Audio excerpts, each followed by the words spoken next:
Aníbal, César e outros, podereis avaliar quão grande é a quantidade de espíritos que precisarão voltar à Terra ou qualquer outro globo inferior, a fim de resgatar os seus delitos sangrentos, curtir a fome e a miséria que alhures também semearam, quer como chefes bárbaros, soldados inescrupulosos, negociantes, mercadores ou asseclas, prontos para praticarem as maiores vilezas e monstruosidades. Pergunta: e como é que a técnica sideral conseguirá solucionar esse grande problema de falta de corpos, quando na Terra a tendência dos agrupamentos civilizados é a de reduzir a cota de filhos?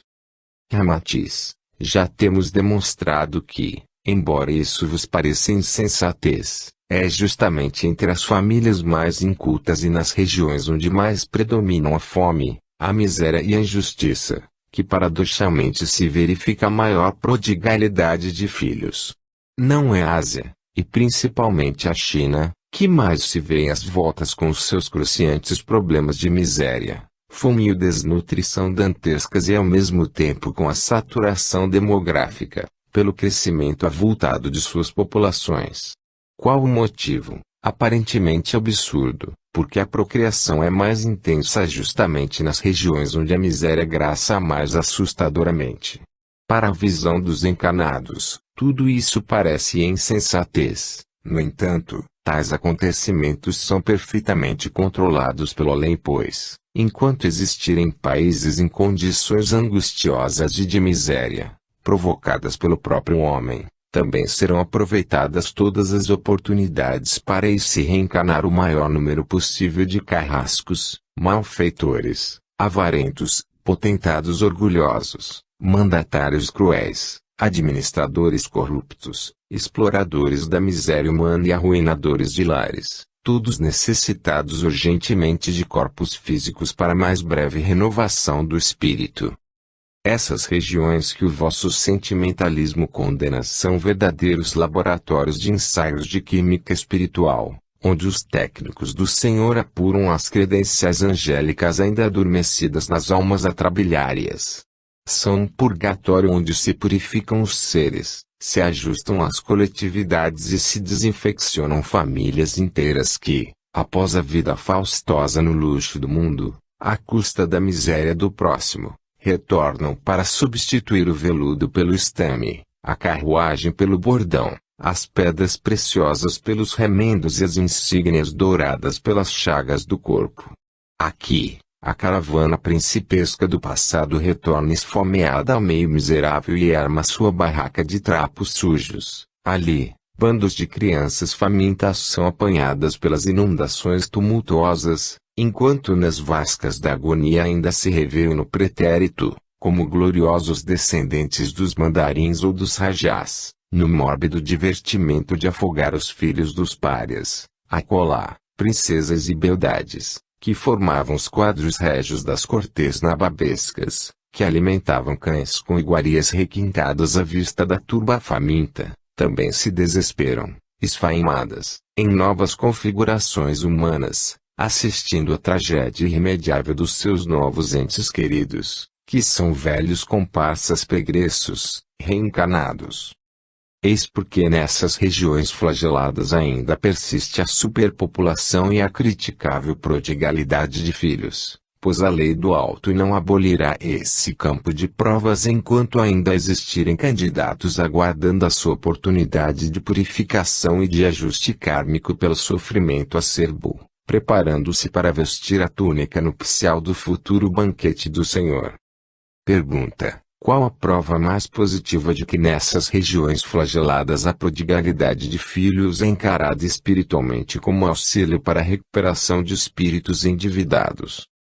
Ramatiz: através dos seus costumes tradicionais, há muito tempo o Oriente coopera para o aumento de corpos exigível para as reencarnações, pois as suas leis estimulam e auxiliam a fertilidade através dos casamentos prematuros, como também permitem a existência de haréns, onde se valoriza a prodigalidade de descendentes.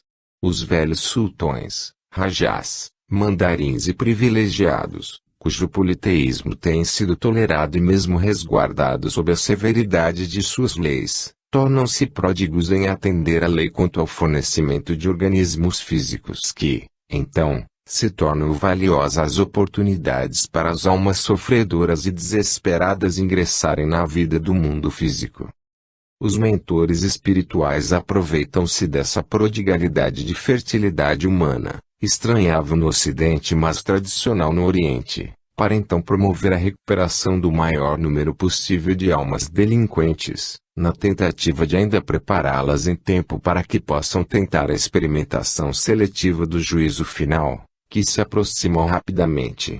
No entanto, sendo os países das Américas regiões ainda novas, onde o desregramento do passado é mais recente e por isso menos intensivo, mantém-se em equilíbrio, ali, a cota de sexos masculinos e femininos, enquanto no Oriente se vê abraços com um número tal de mulheres que incentiva a poligamia e a excessiva procriação.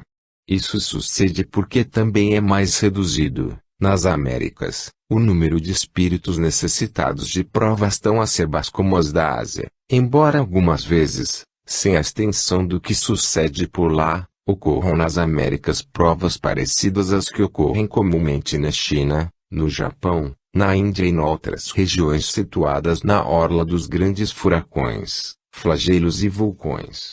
Enquanto na América do Norte, para resgatar suas dívidas kármicas consequentes da violência com que os seus pioneiros desalojaram impiedosamente os pele vermelhas de suas terras, os seus habitantes têm que aceitar as encarnações de espíritos muito instintivos, sofrendo-lhes a rebeldia e a desforra na figura dos gangsters brutais. No vosso país a velha dívida para com os negros escravizados sem qualquer respeito pelas suas necessidades, também está sendo paga na carga de ociosos, malandros e transviados que vos exploram e assaltam cotidianamente.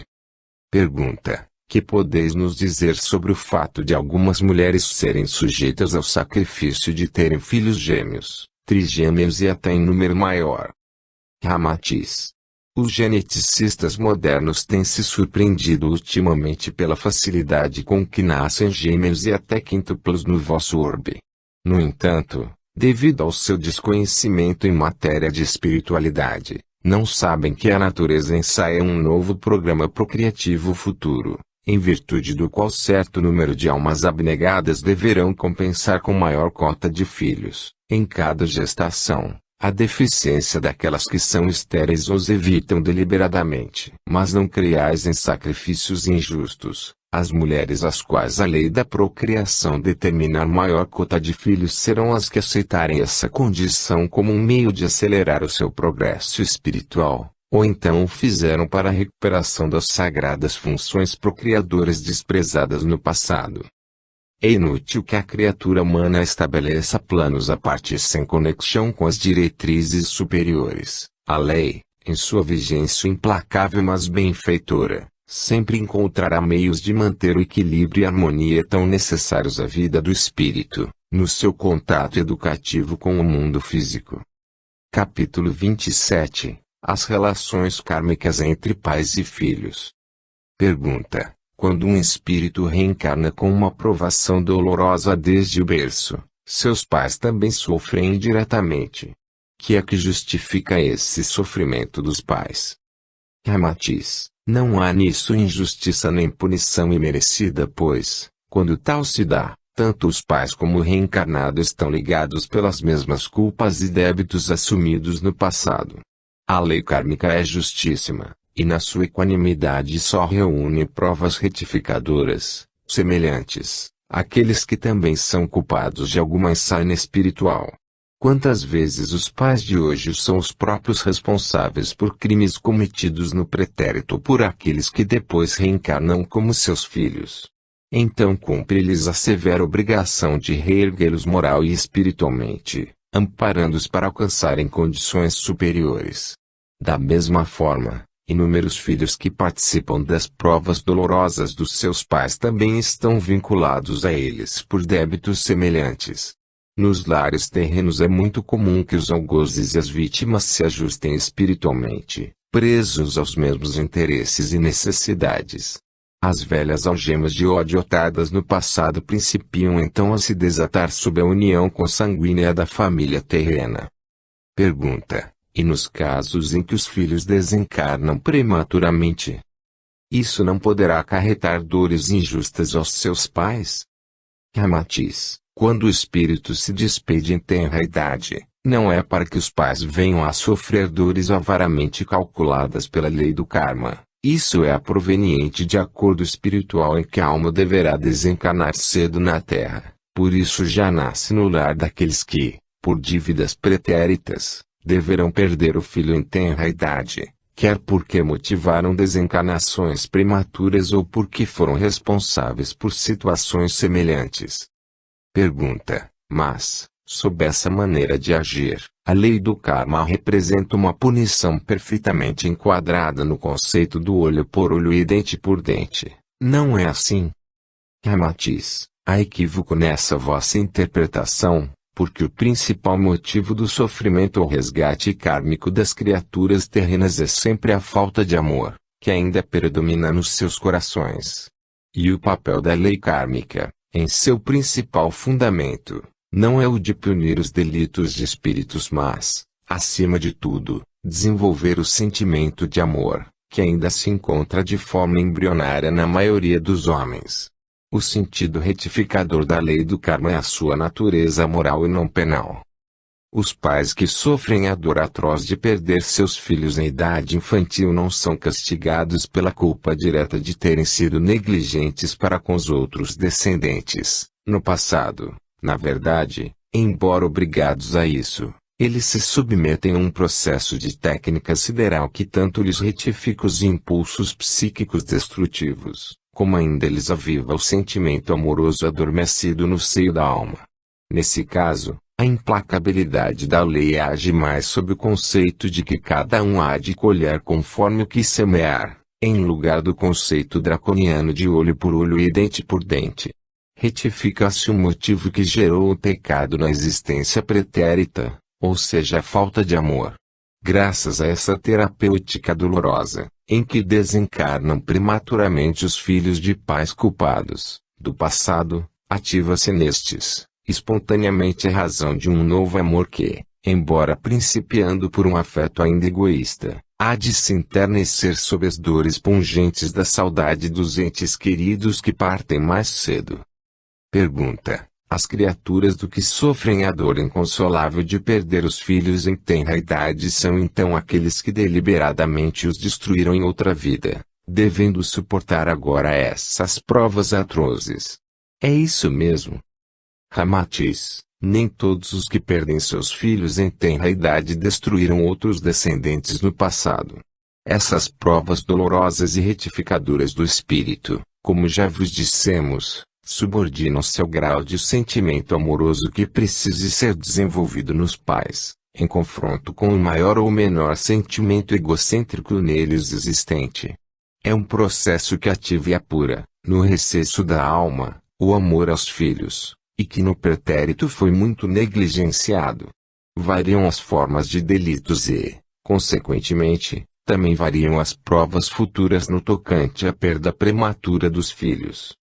Pergunta: podeis nos explicar algumas dessas formas de delitos, a que vos referis? Ramatiz: explicaremos, mas insistimos em vos dizer, novamente, que, se tais delitos sentenciam karmicamente os seus culpados a futuras perdas de filhos, isso não sucede por determinação punitiva da lei do karma, pois apenas se trata de um processo técnico espiritual e rapidamente eficiente, que faz eclodir no espírito indiferente o sentimento de amor que ainda lhe falta. Esses delitos podem ser consumados por diversas causas, entre elas, o aborto voluntário, as operações propositais para se fugir à responsabilidade de procriar, o descaso odioso na enfermidade dos filhos detestados, o sadismo no castigo excessivo, a doação desnecessária dos filhos, por indiferença, comodismo ou preconceitos sociais, ou mesmo a negligência de deixá-los sucumbir por falta de assistência ou amparo. Sem dúvida, o maior delito ainda é o de matar o filho propositadamente, Como sucede entre muitas mulheres infelizes, algumas das quais o fazem por medo de enfrentar a maledicência do mundo e outras por invencível aversão kármica ao espírito adversário do passado, que se abrigou em suas entranhas.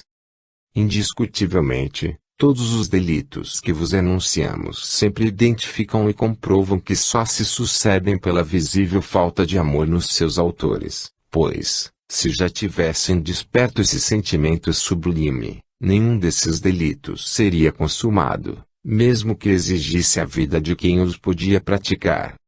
É suficiente um rápido exame para verificardes que, se houvesse a compreensão amorosa do sentido real da vida reencarnatória do espírito, os progenitores nunca olvidariam que a sua própria vida na carne a devem também a outros seres que os haviam precedido na jornada, mas que foram dominados pela terna disposição de criar.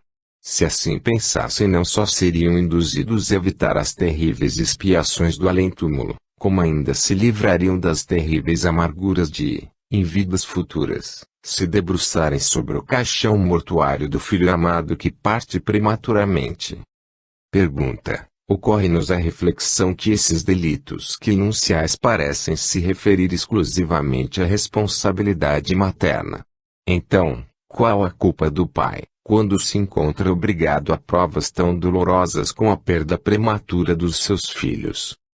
Ramatiz: dentro do mecanismo perfeito da lei do karma, o esposo que é submetido à prova angustiante da perda prematura dos filhos obviamente responde por motivos que podem se enquadrar nos seguintes delitos do passado: induziu a companheira ao aborto, ao infanticídio ou à operação anticonceptiva, abandonou a família e os filhos, livrando-se da responsabilidade paterna, ou torturou-os cruelmente, por haver pressentido neles alguns adversários espirituais encarnados em seu lar.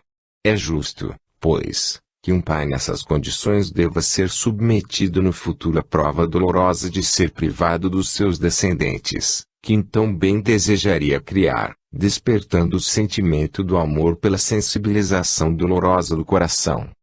Pergunta: o sofrimento dos pais pecaminosos, nas existências futuras, sempre se iguala à natureza dos seus delitos praticados nas vidas anteriores?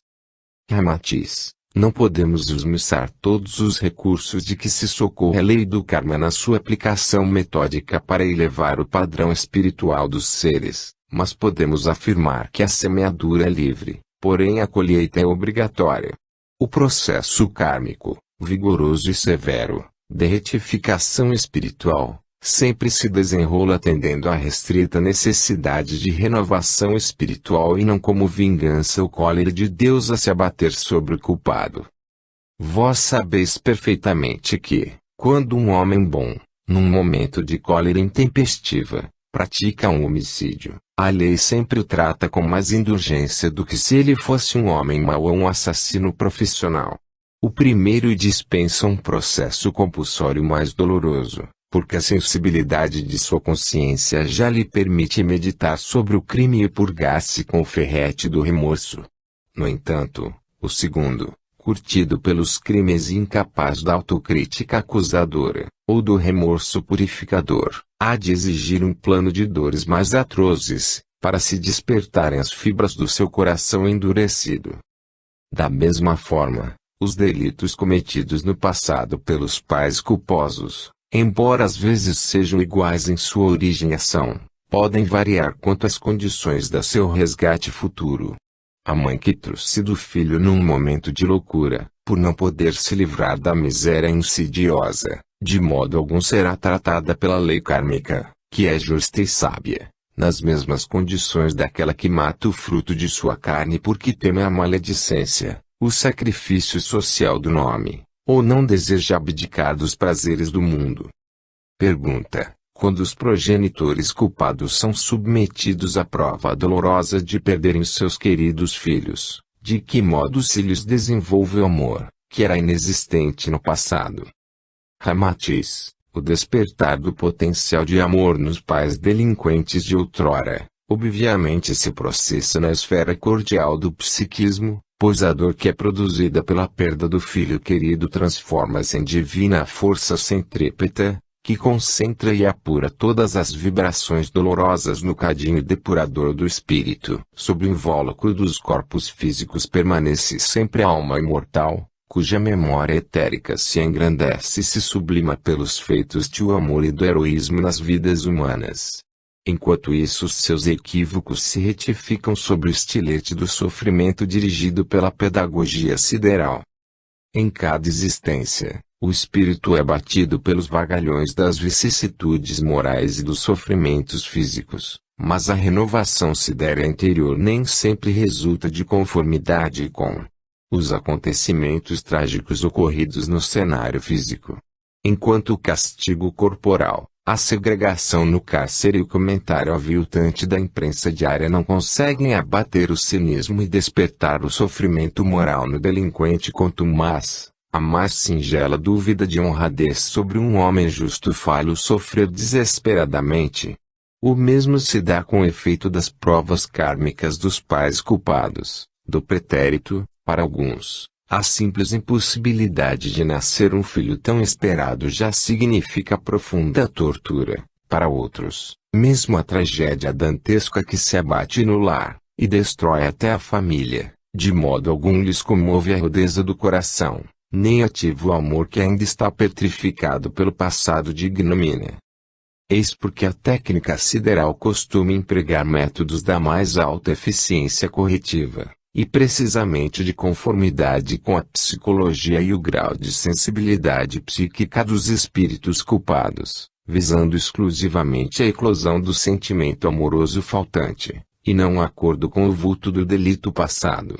Se assim não fora, poderíeis acusar a divindade de cruel sadismo para com seus filhos, pois então estaria agindo sob o guante da lei do olho por olho e dente por dente. Nesse caso, seria punida a quantidade do crime e sacrificada a qualidade do sentimento de amor que porventura já devesse existir na alma delinquente.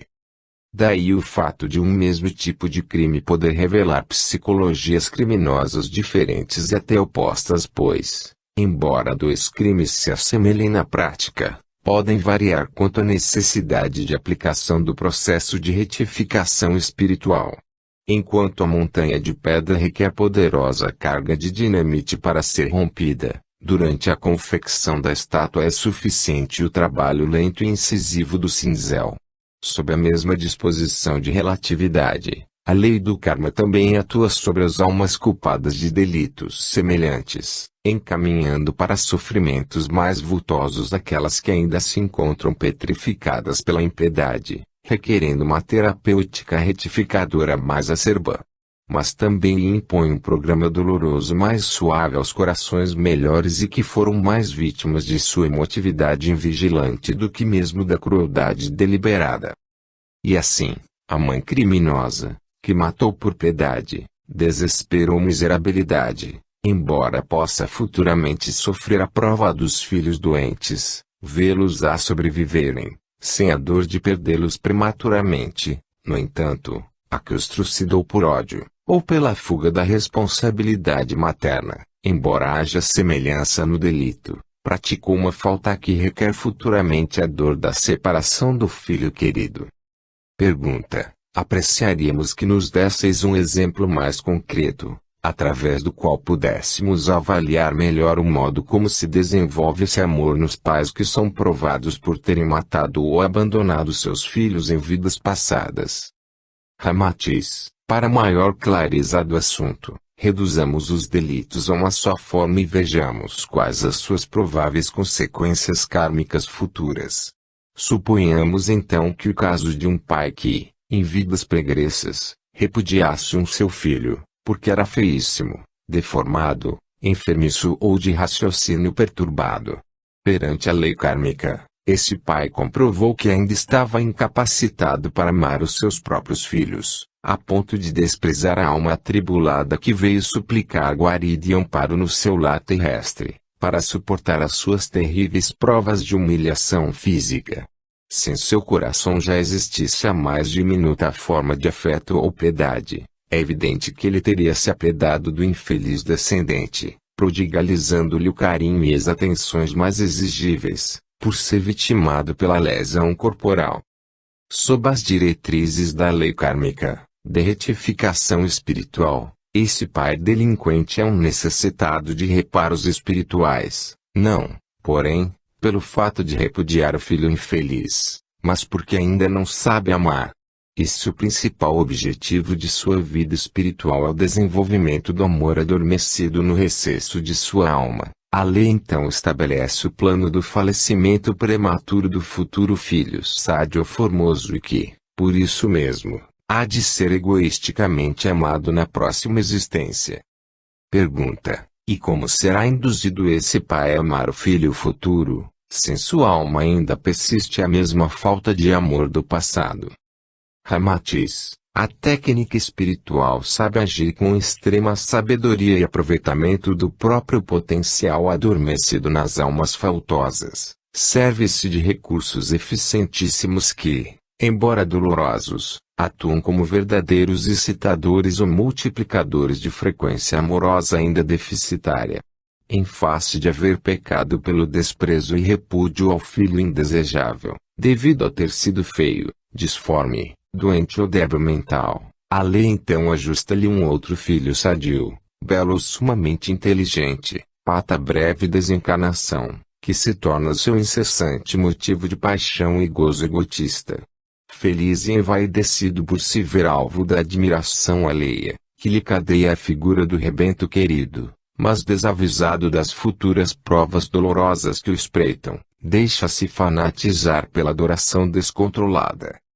Alguns pais vivem quase que exclusivamente circunscritos em torno do seu deusinho belo ou sábio, felicíssimos por atenderem aos menores caprichos e desejos, ou valorizar-lhe a graça juvenil. É o tesouro festivo do lar abençoado por Deus, é o melhor ser do mundo. Mas isso tudo ainda é paixão egocêntrica e vaidosa, gerada pela imagem agradável da própria carne que teve forma feliz. Mas pouco a pouco vão se mudando as emoções nos corações dos pais faltosos. A lei submete-os aos climas emotivos mais contraditórios, intercalando-lhes fases de alegria e angústia, ventura e medo. A simples premonição de qualquer enfermidade em seu querido descendente é bastante para anuviar-lhe as almas aflitas. As enfermidades constitucionais da infância acumulam dores e preocupações. Então o filho adorado daquele homem do nosso exemplo de há pouco, nascido belo, sadio e inteligente, torna-se um motivo de incessante intranquilidade e serve de apura sensibilidade amorosa que desperta no pai, que passa a viver cenas exatamente opostas às do passado. Ele alegrava-se antes a simples ideia de que um acidente trágico ou uma enfermidade irreparável pudesse aniquilar o filho repudiado por ter nascido feio, doente, débil ou aleijado. A esperança pregressa de ver o filho perturbado morrer logo, porque significa profunda humilhação aos esposos perante os progenitores felizes, transforma-se, noutra existência, num ardente desejo de que sobreviva de qualquer jeito o descendente perfeito e glória da família. Submetendo as almas delinquentes do passado a processos de profundeza espiritual, a lei kármica, de causa e efeito, consegue extrair do veio do coração o precioso minério que é o amor. Embora, de princípio, o filão do amor só possa ser explorado pela vaidade, interesse e egoísmo, para depois se sublimar na ternura, no sacrifício e na renúncia, a divindade possui recursos para lograr o êxito objetivado. Os pais culpados, invertendo a direção de suas paixões represadas pelo despeito da deformidade dos filhos, no pretérito, terminam inteiramente fascinados pelos seus descendentes, que depois lhes exaltam as tradições de família ou provocam admiração alheia entusiasta. Abandonam-se efusivamente a um amor fremente, mas onde ainda se mesclam a vaidade com extremos de ternura e orgulho com adoração. Ocorre justamente o reverso do que lhes acontecia no passado quando, diante do filho lesado pelo destino, tudo faziam para molestá-lo e expulsá-lo de sua presença, terminando por afastá-lo para a frieza dos orfanatos, a impiedade dos tutores sádicos ou das madrinhas histéricas. Pergunta: podemos supor que, após esse experimento retificador, proporcionado pela lei, os corações desses progenitores se encontrem suficientemente desenvolvidos, para mais tarde amarem outros filhos menos agraciados pela natureza? Ramatiz: apesar de tanto júbilo e emotividade à flor da pele, para com filhos, ainda não é possível dizer que já conseguiram a devida compensação à falta de amor que os fez delinquir no passado. É certo que, embora se trate ainda de paixão ativada pela configuração carnal e pelos dotes excepcionais do feliz rebento, isso já comprova que germina o sentimento que futuramente fará eclodir o amor nos seus corações recalcitrantes. No entanto, como eles não têm direito ao gozo completo na existência retificadora, porque isso seria flagrante descaso para com a lei, como se ela premiasse os pais culposos, a morte estende as asas lúgubres e ceifa a vida do filho adorado, quase sempre quando é mais intenso o júbilo da família. Inútil descrever-vos então a dor intensa e o sofrimento atroz a fazerem morada nesses corações feridos pela suposta impiedade de um Deus que lhes rouba o filho querido. A sua morte pode provocar acerbas blasfêmias contra o Criador, talvez emudeça por longo tempo a alegria da mãe ferida no âmago do coração, enquanto o pai se deixa dominar pela revolta sistemática contra todos os ditames da vida religiosa ou da revelação espiritual. Mas a lei do karma, em sua infinita sabedoria, sempre logra o êxito de sensibilizar os corações indiferentes do passado, preparando-os com rigor, mas tornando-os ternos e amorosos para outros afetos futuros. A saudade que ainda os envolve, causada pela partida do ente querido, continuará a manter-lhes viva a imagem do filho que contribuiu como um verdadeiro despertador do amor que existia adormecido na frieza das almas que o adoravam. Pergunta: esse amor só pode ser despertado através de filhos belos, sádios ou inteligentes, que mais tarde desencarnem para avivar os sentimentos paternais adormecidos. Ramatiz: não vos esqueçais de que estamos nos cingindo apenas ao exemplo de um pai que, devido ao abandono de um filho deformado, débil mental ou adversário espiritual, requeria a terapêutica retificadora de perder prematuramente outro filho, belo, sádio ou inteligente. A lei dispõe de diversos recursos para incentivar os pais delituosos a despertarem o amor latente em suas almas, sem precisar submetê-los exclusivamente à prova de perderem os filhos belos ou sábios. O espaço exíguo desta obra não nos permite analisar a multiplicidade de ações e reações de causa e efeito, que se processam sob a visão sábia dos mentores siderais, quando precisam promover a retificação espiritual dos diversos delitos de pais comprometidos com os filhos em encarnação anterior. Pergunta: inspirando-nos no próprio processo da lei kármica, que regula a causa e o efeito, na retificação dos equívocos das criaturas, achamos que os filhos deformados, maus, imbecis ou repulsivos, que são repudiados pelos pais impiedosos, devem merecer tal hostilidade. Supondo que, no passado, eles também houvessem repudiado afetos paternos e desprezado seus progenitores, a lei não os deveria colocar também sob a tutela de pais adversos. Ramatiz: evidentemente, muitas vezes assim sucede, na lógica justíssima do processo kármico. Geralmente, os espíritos que subestimaram seus progenitores em uma encarnação, não merecendo em futuros renascimentos o teto afetuoso a que não fizeram jus, renascem de pais indiferentes, impiedosos e destituídos de qualquer ternura. E quando, além de sua frieza amorosa, eles ainda pressentem no filho antipático a presença do adversário detestado, do passado, então deixam-se tomar por invencível repulsa, chegando até expulsar o infeliz descendente, quando o despeito, o ódio ou a crueldade não os leva a aniquilá-lo impiedosamente, conforme a imprensa terrena é pródiga em noticiar. Os espíritos bastante agravados pelos delitos do passado e que tentam o renascimento para a devida reconciliação com os adversários de outrora, necessitando nascer disformes ou retardados mentais, veem-se muito reduzidos nas suas possibilidades de êxito e de acolhida favorável na família terrena. Aqueles que já se beneficiam com a presença do remorso na consciência aviltada, submetem-se, amargurados, à tentativa, de pouco êxito, de sobreviverem no lar dos seus inimigos pregressos, aos quais também se ligam pelos laços do ódio inconformável. Dominados por indescritível angústia, importa-lhes unicamente ajustarem-se a um corpo de carne, no qual possam olvidar a incessante recordação cruciante dos seus crimes, pois que, na memória etérica liberta no mundo astral, os segundos já vividos mais lhes parecem séculos de horror e desespero. Então aceitam qualquer encarnação disforme, da carne, para renascerem na matéria, ou os pais mais odiosos da terra para criá-los. Basta-lhes o bálsamo do esquecimento das vilezas pretéritas, concedido na forma de corpo físico. Quando devido à impiedade ou hostilidade criminosa os progenitores adversos os devolvem novamente para as misérias do mundo astral inferior, expulsando-os do corpo de carne tão implorado para a redenção espiritual, são bem raros os espíritos que se conformam com esse acontecimento odioso.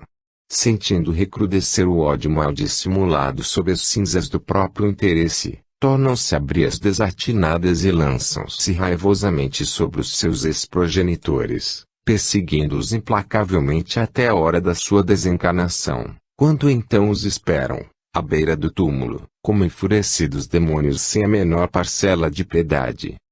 Pergunta: estamos certos de que uma grande parte dos pais terrenos não leva muito a sério essa possibilidade, pois, se a levassem, as creches e os orfanatos estariam vazios. Ramatiz: esses pais precisam saber que nenhum dos mais trágicos escritores do vosso mundo poderia descrever o pavor e a alucinação que se apoderam dos pais infelizes que, dominados pelo ódio, repudiam ou matam os seus filhos na terra. Quando retornam ao além, transformam-se em verdadeiros trapos vivos nas mãos dos exacerbados verdugos e adversários que imprudentemente eliminaram dos seus lares terrenos. As mulheres que às vezes se deixam dominar por sentimentos súbitos de repulsa e revolta para com os filhos nascituros, e que se socorrem dos tradicionais inimigos da vida, ou fazedores de anjos, para expulsá-los através do aborto premeditado, ignoram que um pavoroso inferno de sofrimento os espera quando, após a desencarnação, caírem desamparadas sob o guante dos espíritos tenebrosos aos quais negaram um corpo já em gestação. Não vos é possível imaginar a cólera, o ressentimento, a revolta e o ódio que se apoderam desses espíritos quando reagem contra as criaturas do que lhes impediram a gestação do corpo amigo e tão precisado para olvidarem o passado acusador, que ferreteia incessantemente as suas memórias subvertidas. Depois dessa desilusão, só lhes move um desejo feroz, cercar de todas as humilhações possíveis e enfermidades cruciantes aqueles que lhes negaram o benefício de um corpo físico, apressando-lhes também a desencarnação, a fim de mais breve torná-los vítimas das mais cruéis vinganças.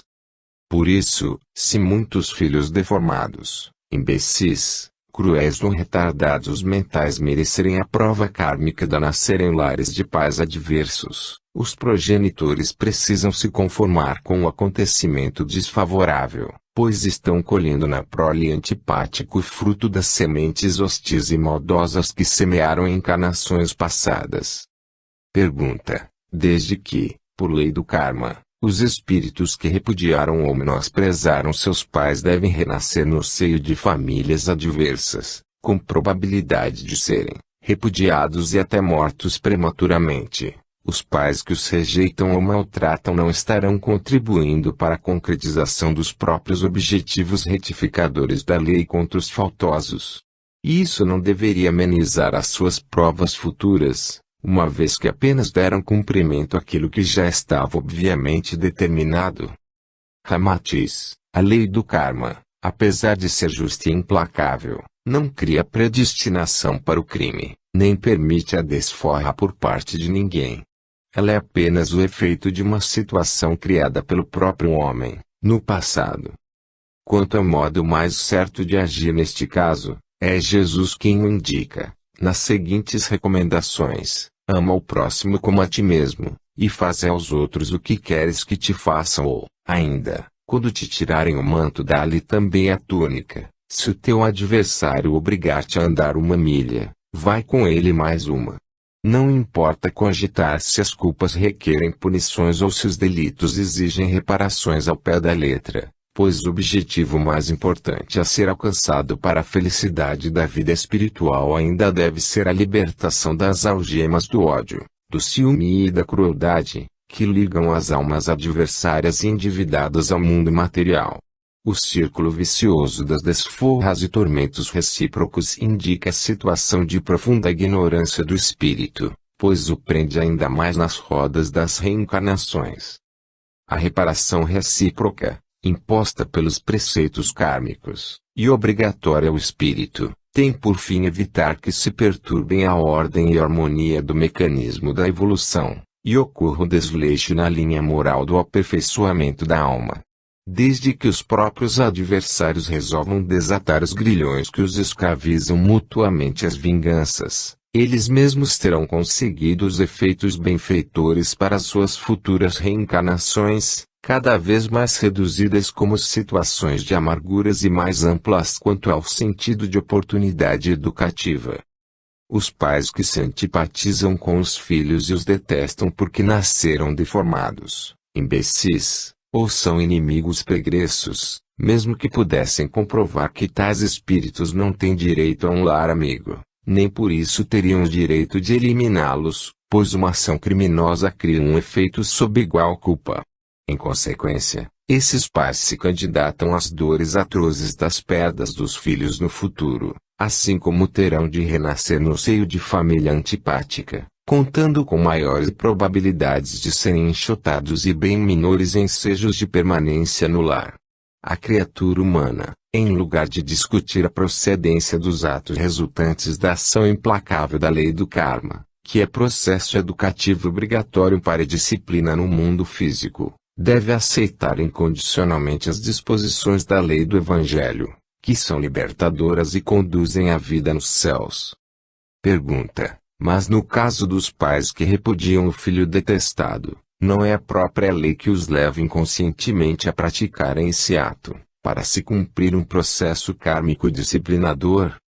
Ramatiz: embora, nesse caso, os pais estejam dando, sem o saber, cumprimento à lei do karma, eles o fazem sob a influência da crueldade, num teor de ação má propositada, que os põe perante a infração da lei de quem com ferro fere, com ferro será ferido, ou da de que a colheita há de ser conforme a semeadura, como premissas fundamentais a exigirem futuras retificações. No entanto, se esses pais preferissem seguir o roteiro indicado pela lei do Evangelho, tratariam seus filhos sob a inspiração do amor e então, entre os adversários do pretérito e os encarnados do mesmo lar, seriam desatadas as algemas que obrigam às correções kármicas, pois é de lei que há de ser desatado na terra o que na terra for atado. Enquanto o karma, embora justo em sua ação disciplinadora, reajusta o efeito à sua causa, para atender às necessidades educativas do mundo material, o Evangelho se torna sublime recurso que liberta o espírito, porque não algema obrigações reparadoras dos equívocos da alma, porém inspira e orienta a ascensão espiritual. Os pais desnaturados podem destruir os herdeiros de si mesmos, por não querer aceitá-los na forma depreciativa com que a lei os envia. No entanto, no futuro, a mesma lei tornará a enviar-lhes filhos de conformidade como os desejam, mas já não lhes permitirá criá-los, uma vez que esse desejo foi apenas quanto ao seu tipo físico e não quanto à deliberação de ampará-los até o fim da jornada. Servindo-nos de uma expressão familiar entre vós, diríamos que esses pais não fazem jus à obtenção de filhos exclusivamente atraentes, porque ainda não merecem a união do útil ao agradável. No entanto, se desejarem um tratamento amoroso, e a proteção de outros pais, em encarnações futuras, só lhes resta uma atitude, desde já, para com os seus inimigos renascidos no seu lar, que é a fórmula preceituada por Jesus. Ama o próximo como a ti mesmo e faz aos outros o que queres que te façam. Pergunta: do que nos tendes exposto, estamos inclinados a crer que todos os filhos que nascem deformados, imbecis, enfermiços, feios ou tolos, são sempre almas delinquentes, ao passo que todos os belos, sádios e sábios são espíritos superiores. Não é assim. Ramatiz: mesmo no além não há regra sem exceção, pois muitas criaturas formosíssimas e fascinantes têm sido, em encarnações passadas, terríveis criminosos, perdulários, prostitutas, facínoras, envenenadores cruéis, parricidas e matricidas. A beleza física exclusiva não é regra absoluta para se comprovar a presença de um espírito superior no mundo, pois Lucrécia Borgia e a imperatriz Teodora eram de beleza estonteante. No entanto, a primeira foi impiedosa e envenenadora e a segunda a cruel rainha.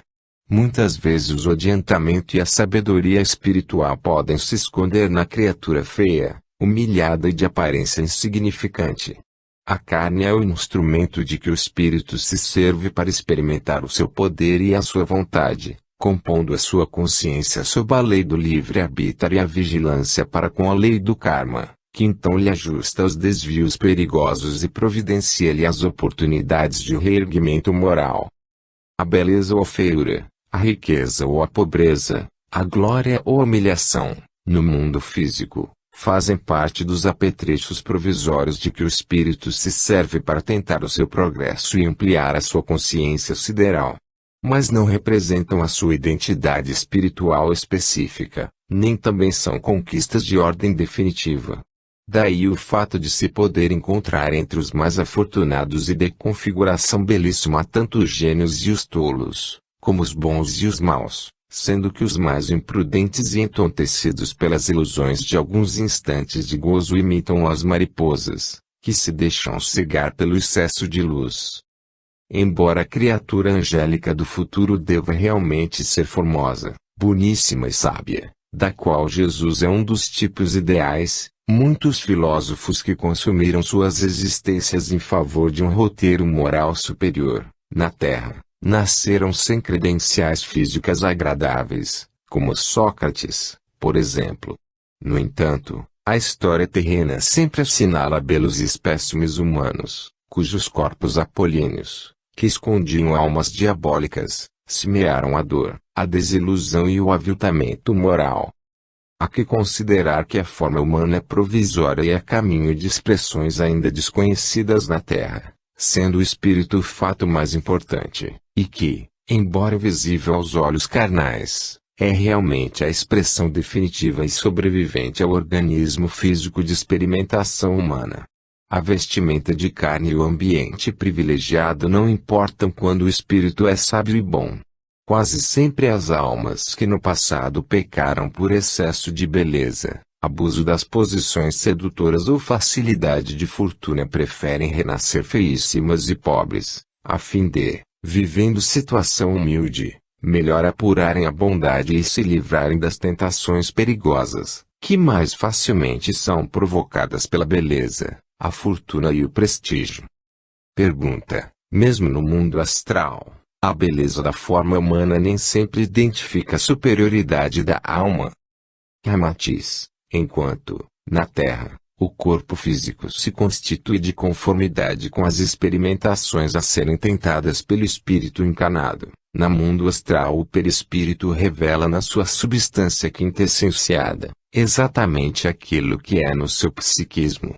São muito comuns as terríveis decepções quando, após a morte do corpo física, muitas criaturas veem aflorar à superfície de si mesmos as expressões e os contornos mais aviltantes e monstruosos, depois de desligadas de corpos belos e atraentes.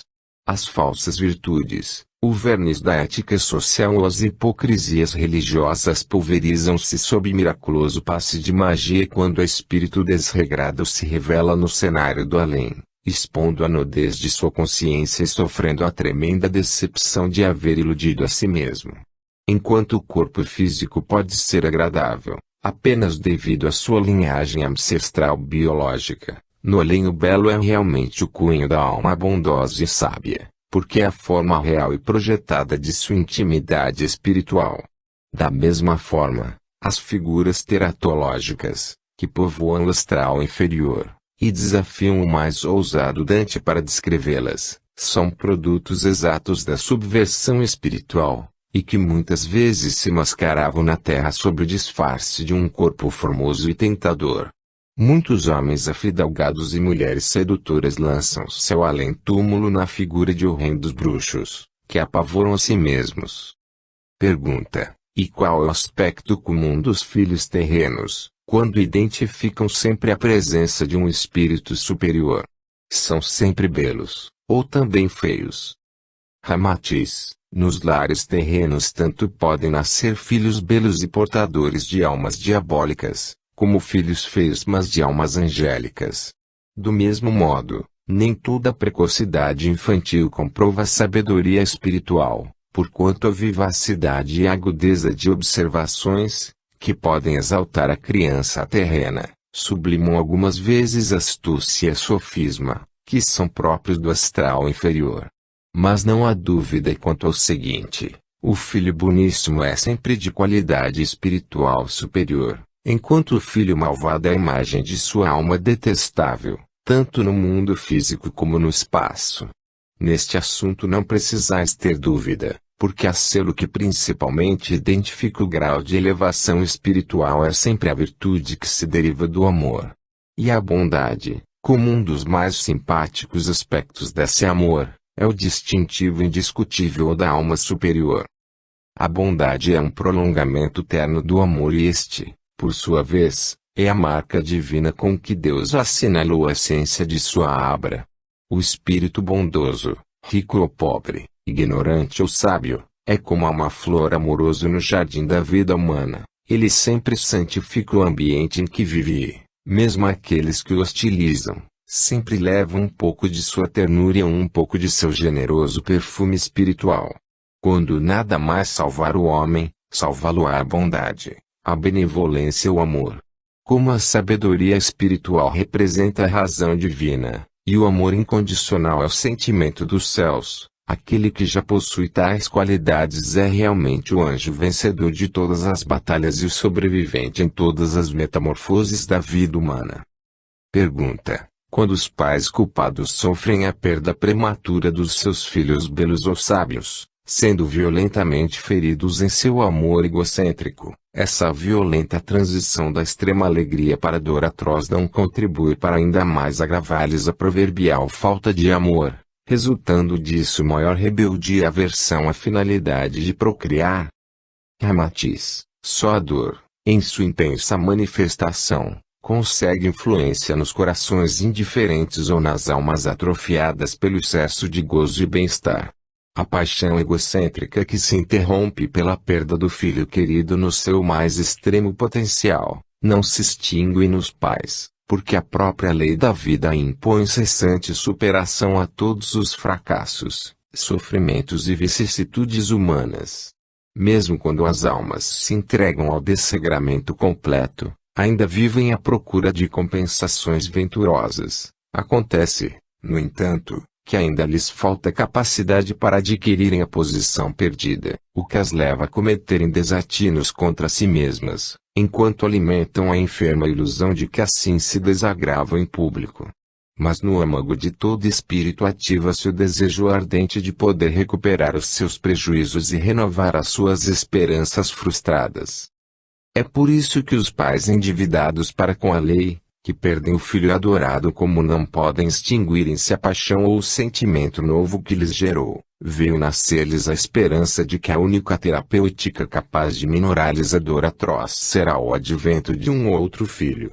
Suas aspirações então convergem para a imagem de outro ser que possa a tanto substituir o ente desaparecido como carrear-lhes as mesmas alegrias e admirações usufruídas anteriormente. Enfraquecidas as lembranças dramáticas da desencarnação prematura do primeiro filho, a própria sugestão superior encarrega-se de despertar nos pais desolados o desejo de um novo descendente.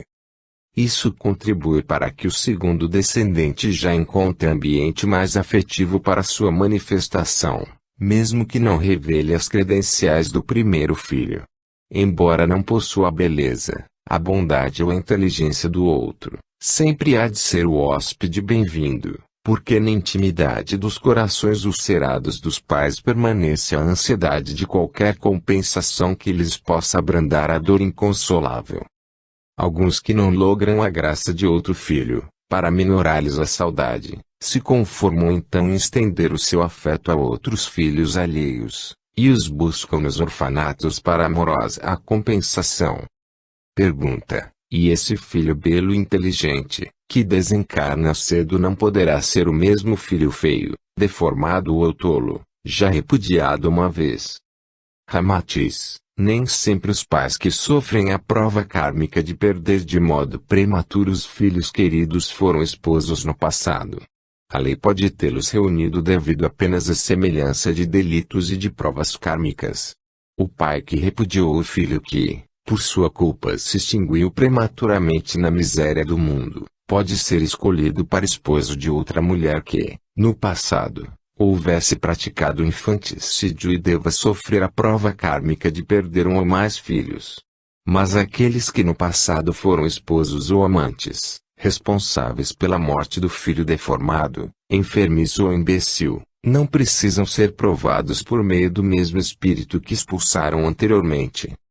Conforme já dissemos, pode nascer desses mesmos pais outra entidade sábia, bela ou sadia que, desencarnando em tenra idade, acicataliza ainda mais o amor e a saudade, devido à sua vestidura mais atraente. O que importa a lei do karma é fundamentalmente a ação e o seu resultado retificador, mas não a natureza dos agentes que devam provocar o despertamento amoroso. Pergunta: que obstáculo poderá haver para que o próprio espírito antes repudiado retome ao mundo em outra existência, para poder, como filho, se tornar o próprio instrumento de ajuste kármico dos pais culpados?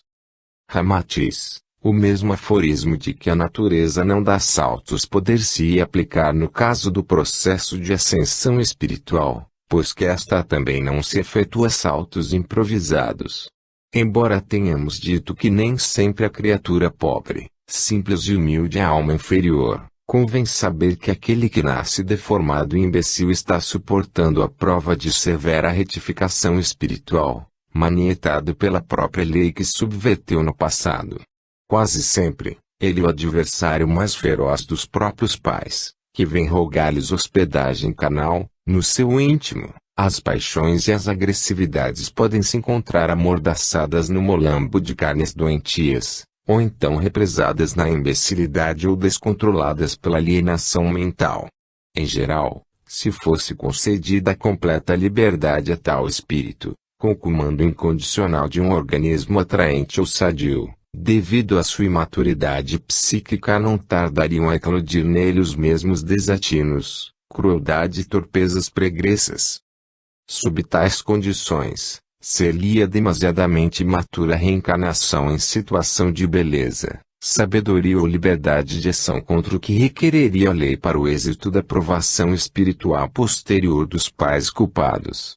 Também não seria possível a alma delinquente efetuar em curto prazo de tempo uma renovação espiritual tão miraculosa, para uma segunda prova kármica em aspecto angélico, pois a ascensão sideral é feita por etapas distintas e lentas modificações, que não violentem o padrão psíquico. Comumente, a alma gasta mais de 1 milênio para só apurar uma virtude louvável, como a resignação, a honestidade ou a simplicidade. Dentro do próprio conceito popular de que vaso ruim não se quebra, o espírito que desencarna prematuramente, salvo acidentes técnicos do astral e da terra, é entidade elevada e de curto pouso na carne, enquanto o que enfrenta a longa existência, em geral, é portador de defeitos comuns da humanidade. Pergunta: visto que certos pais culpados são provados com a perda de filhos, deve ser provável que alguns espíritos aceitem o sacrifício de morrer na infância para se tornarem os instrumentos dessa provação. Estamos certos? Ramatiz: retornamos à advertência já feita de que a lei kármica justa, mas não castiga. Também não cria fatos delituosos ou acontecimentos deliberadamente odiosos, para que por meio deles se retifiquem as almas delinquentes. Seria profundo desmentido a sabedoria e justiça de Deus o fato de, para se realizar a prova do sofrimento kármico, haver necessidade de se aliciar em instrumentos de provação, assim como no vosso mundo se nomeiam criaturas para exumarem escândalos públicos,